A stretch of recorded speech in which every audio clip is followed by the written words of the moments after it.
Cultura. Te saluda tu servidora intercultural, Rosa, de RCM Turismo y Cultura.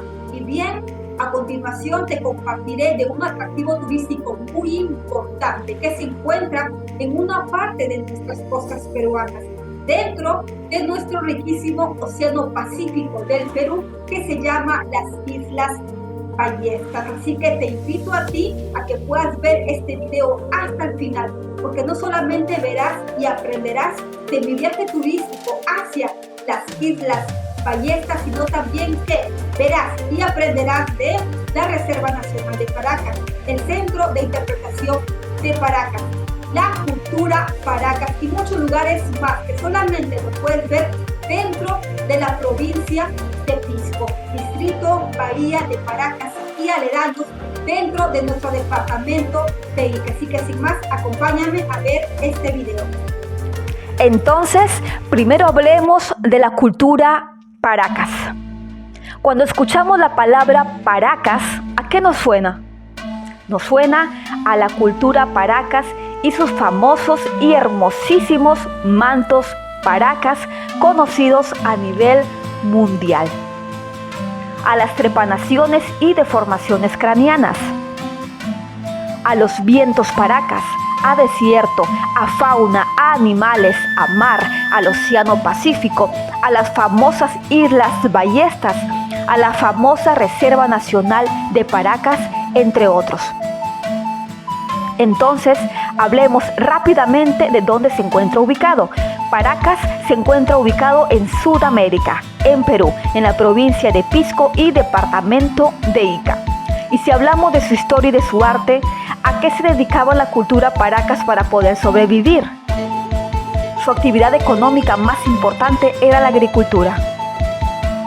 Y como Paracas está en la bahía de Ica, cerca del mar, por lo tanto su otra actividad económica era también la pesca. Y por motivo religioso o ceremonial, se dedicaron a la textilería, arte practicado propiamente por las mujeres. Y por otro lado, ahí se evidenciaron las técnicas avanzadas en momificación, medicina y cirugía. ¿Y por quién fue descubierta la cultura Paracas?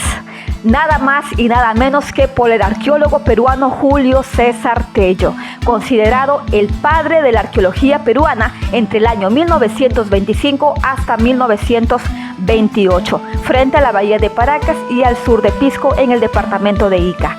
¿Y qué descubrió Julio César Tello de la cultura Paracas?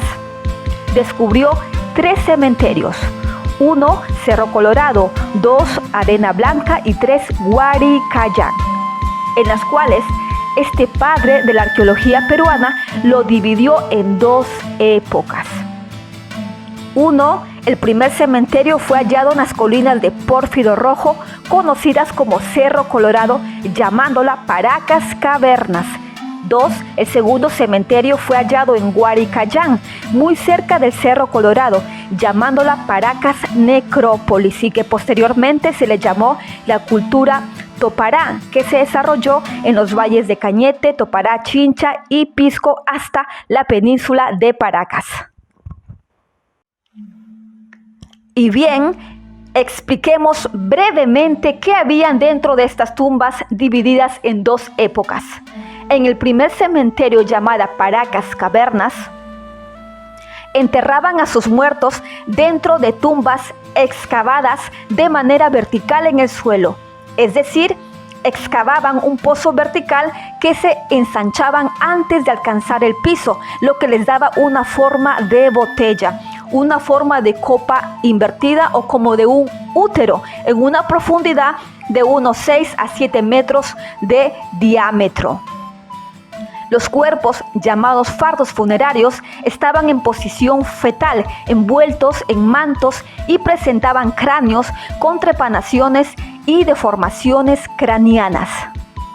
En el segundo cementerio, llamada Paracas Necrópolis o cultura Topará, enterraban a sus muertos dentro de tumbas de forma rectangulares y más sofisticados, divididos en varios compartimentos o cámaras subterráneas que simulan a una ciudad de muertos.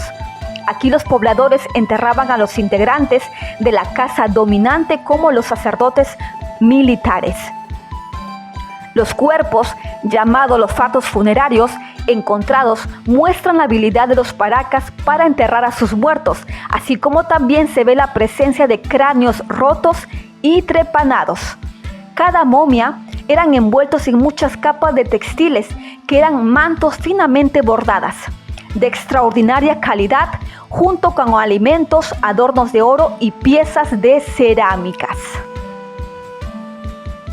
¿Y qué eran estos mantos que cubrían los fardos funerarios y cómo son reconocidas a los ojos del mundo? Eran los hermosísimos mantos paracas, reconocidas a nivel mundial como los mejores mantos de América por su extraordinaria calidad y como los hermosos mantos paracas que no tienen ninguna comparación alguna, con iconografía de seres mitológicos y figuras geométricas que combina un aspecto de ser mítico o ser mítico antropomorfo, con características de ave, felino, el que suele ser representado en actitud de volar, con cabellos en forma de serpiente y hechos con diversos colores de animal, vegetal y mineral.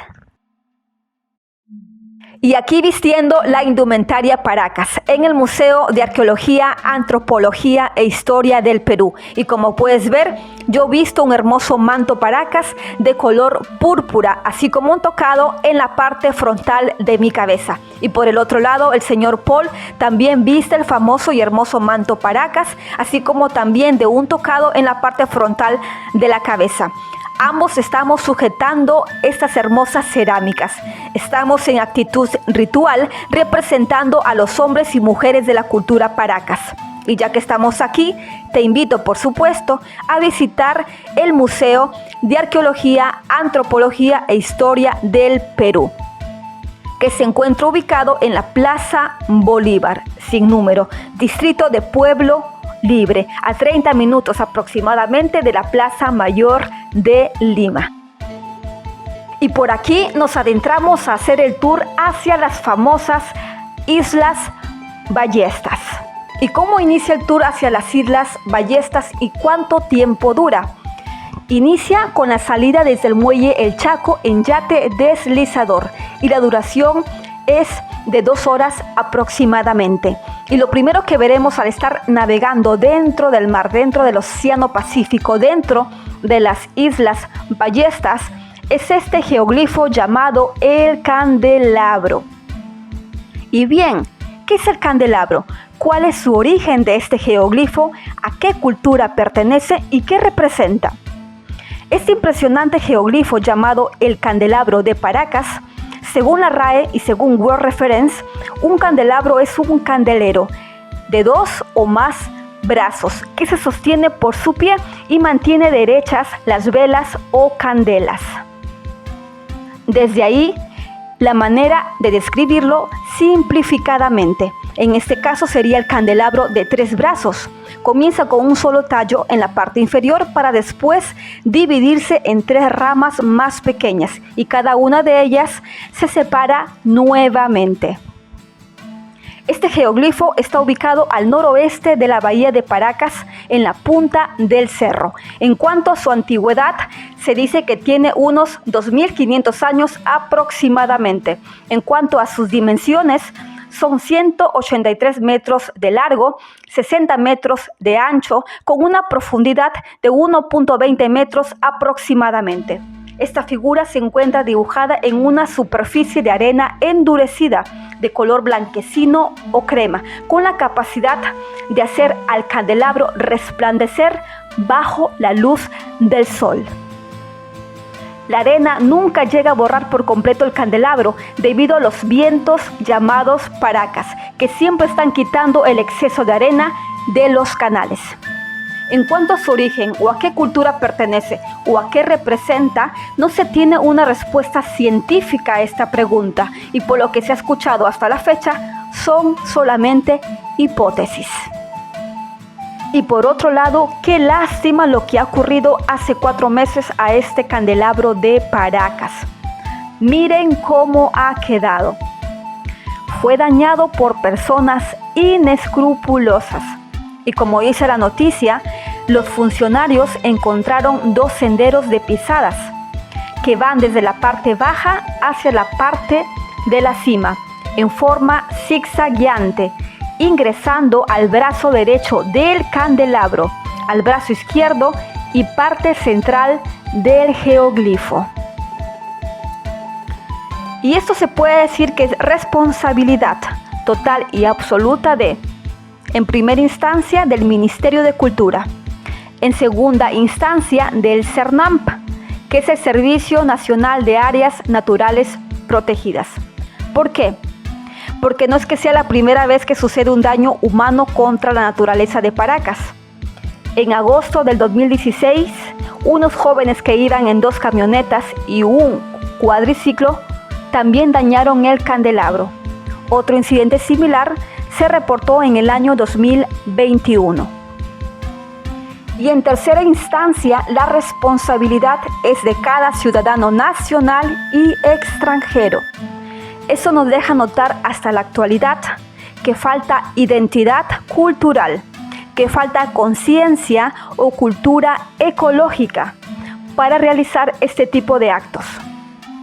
Deberían de esos lugares declarados como patrimonio cultural, como patrimonio natural de la nación y de la humanidad, tener una seguridad tecnológica en donde tenga una alarma a cuando alguien se acerque, sea alertado al área correspondiente e inmediatamente acudir al lugar, para lo cual ahí mismo estos individuos reciban el castigo conforme lo dicta la ley. Podría ser esta una de las soluciones. Y bien, cambiando de esta triste noticia, llegamos a nuestro famoso destino, las Islas Ballestas. Y primero definamos qué son las Islas Ballestas. Toma en cuenta que las Islas Ballestas es parte de la Reserva Nacional de Paracas.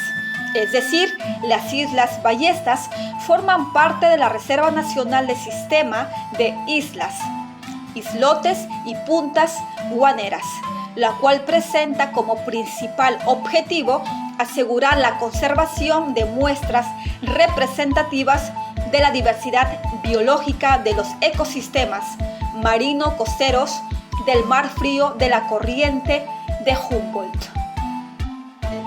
Está integrada por 22 islas, islotes y grupos de islas guaneras y 11 puntas guaneras ubicadas desde las costas frente a Piura y hasta Moquegua. Presenta una superficie de 140.833 hectáreas y se encuentra administrada por el Servicio Nacional de Áreas Naturales Protegidas por el Estado, que es la CERNAMP.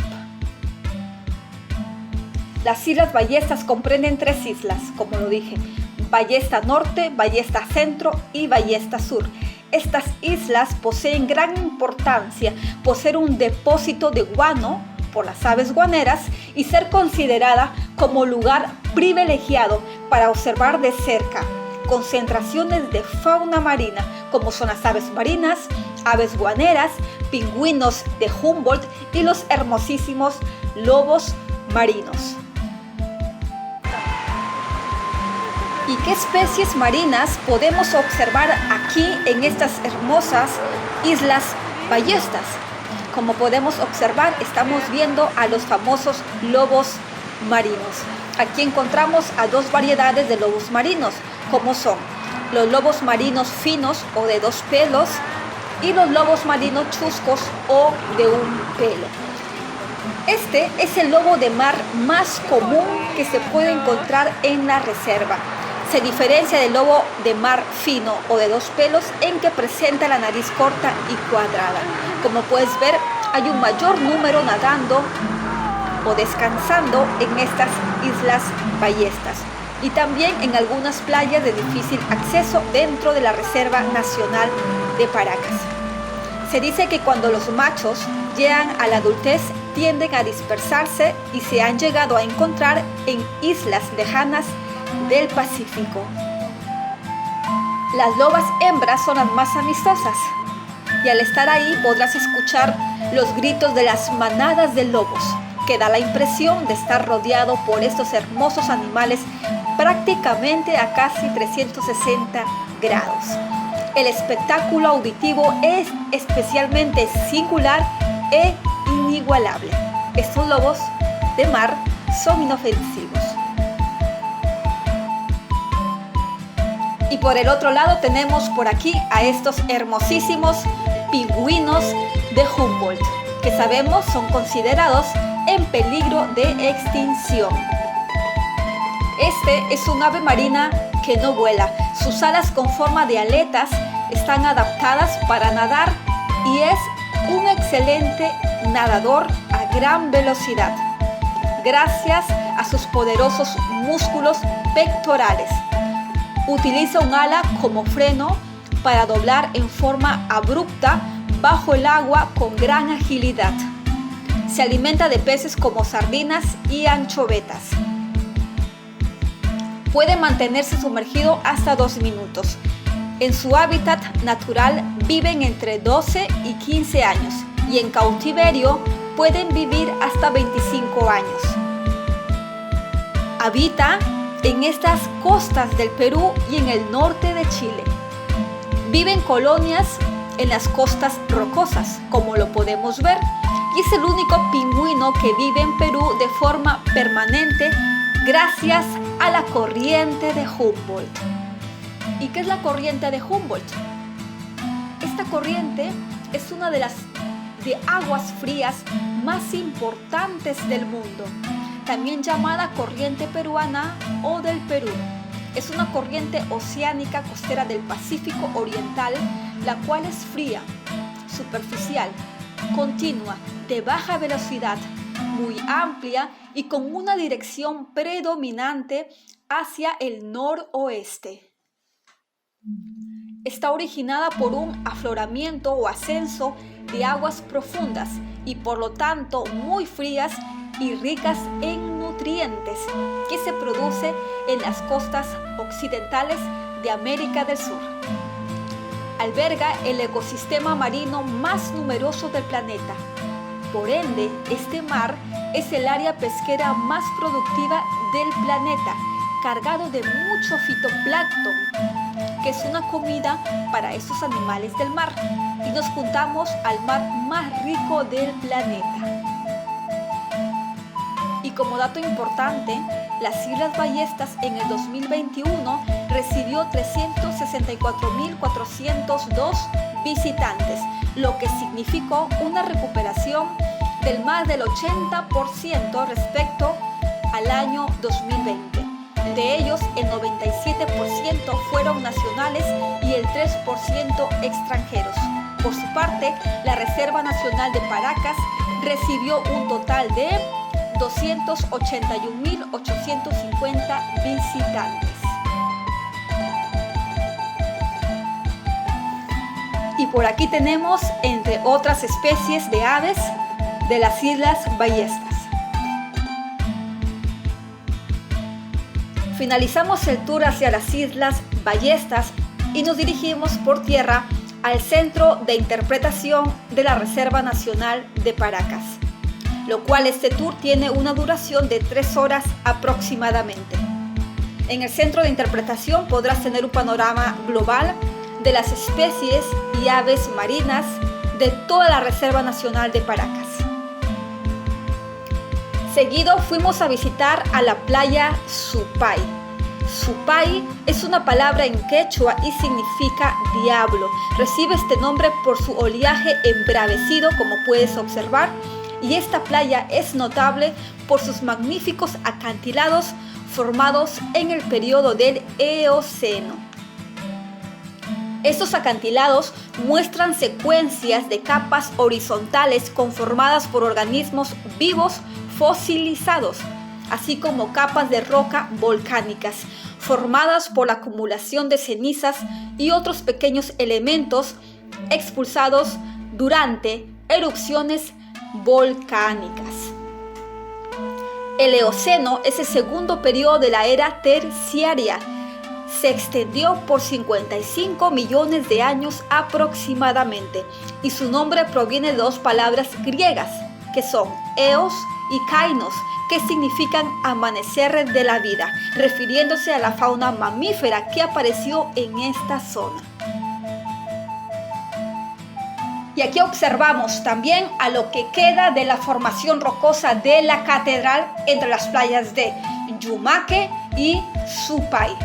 Esta impresionante formación rocosa causada por la erosión del mar y el viento a lo largo de los siglos tiene una antigüedad de 28 a 40 millones de años aproximadamente y se asemejaba, como su nombre lo indica, a una gigantesca catedral por su forma cóncava que hacía recordar a las cúpulas de las catedrales, y en su interior vivían algunos gatos marinos así como aves marinas. Fue una de las imágenes naturales del Perú más fotografiadas y difundidas. Su estructura se desplomó durante el violento terremoto de 8 grados en la escala de Richter el 15 de agosto del 2007, que tuvo como epicentro la ciudad de Pisco. Y aparte de esto, puedes gozar de una belleza paisajística única que se complementa con una buena oferta gastronómica y reparadores baños en las magníficas playas de la reserva. Para los observadores de aves, la mesa también está servida, así como para aquellos que disfrutan de caminatas y de la aventura en escenarios naturales como este.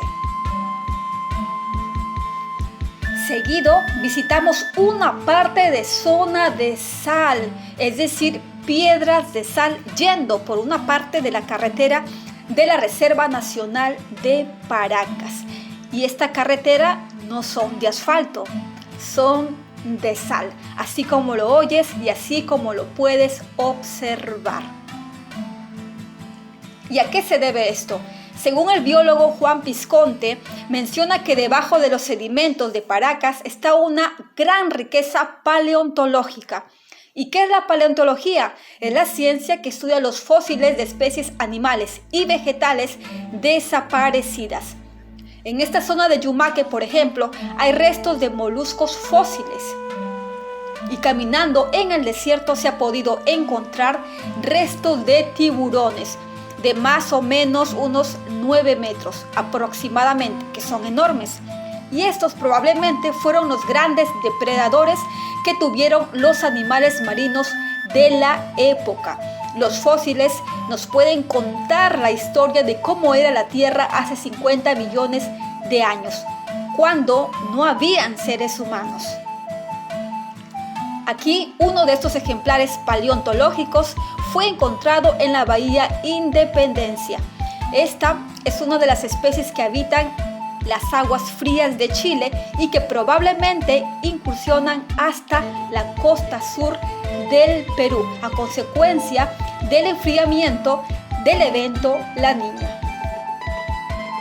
Seguido, fuimos a la playa Lagunilla, la caleta de pescadores, lugar donde fuimos a almorzar un rico plato propio de la zona a base de pescadito fresco.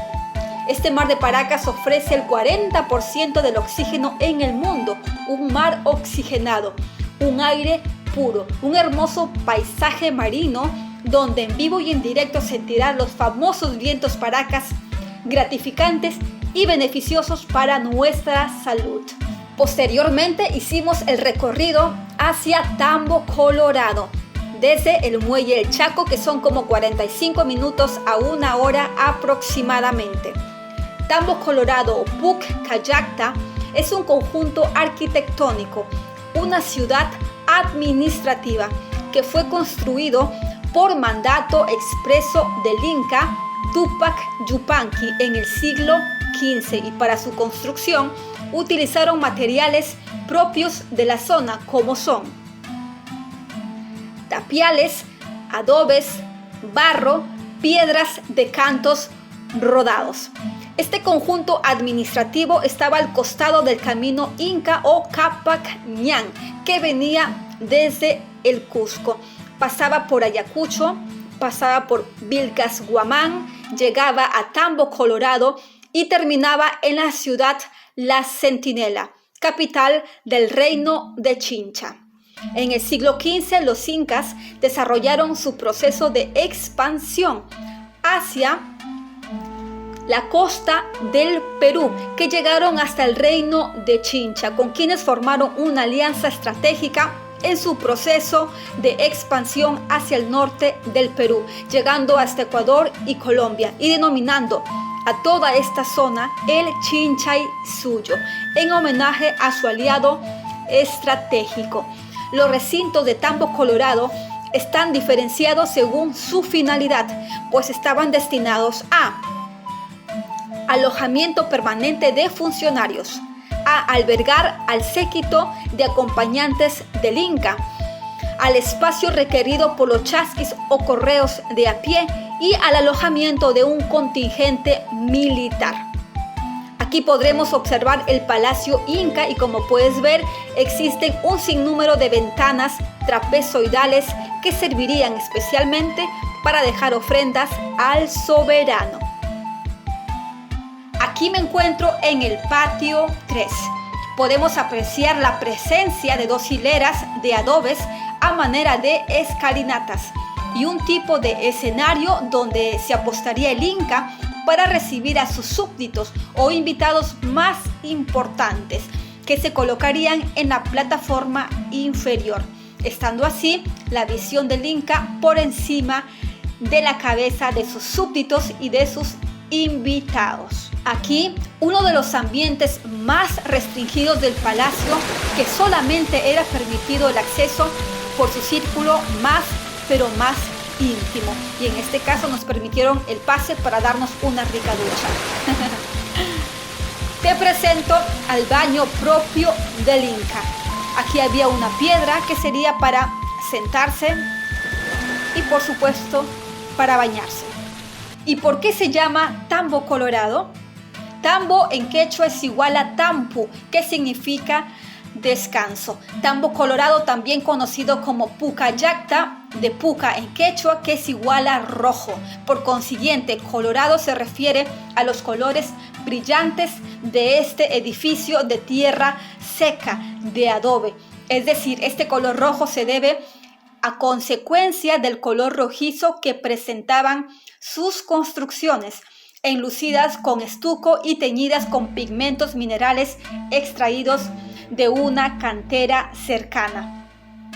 Complementaban la ornamentación del lugar de los colores amarillos y blancos, los que en conjunto brindaban a la estructura una apariencia formidable. Y luego, en tu tiempo libre, puedes ir a pasear por el hermoso muelle El Chaco y sus alrededores. Y también puedes aprovechar de comprar artesanía propia del lugar, como puedes observar. Y bien, para que puedas comprender un poco más de la cultura Paracas, te invito a que puedas ver mi video anterior de la cultura Nazca, de las líneas de Nazca, porque la cultura Nazca es contemporánea a la cultura Paracas. Y no te olvides de suscribirte a mi canal de YouTube, activar la campana de notificaciones, para que así puedas estar al tanto de cuando llegue un nuevo video y a la vez estás valorando mi trabajo. Y juntos, unidos por el turismo en el Perú, el turismo en tu país y el mundo. Muchas gracias y muchas bendiciones. Chao, chao.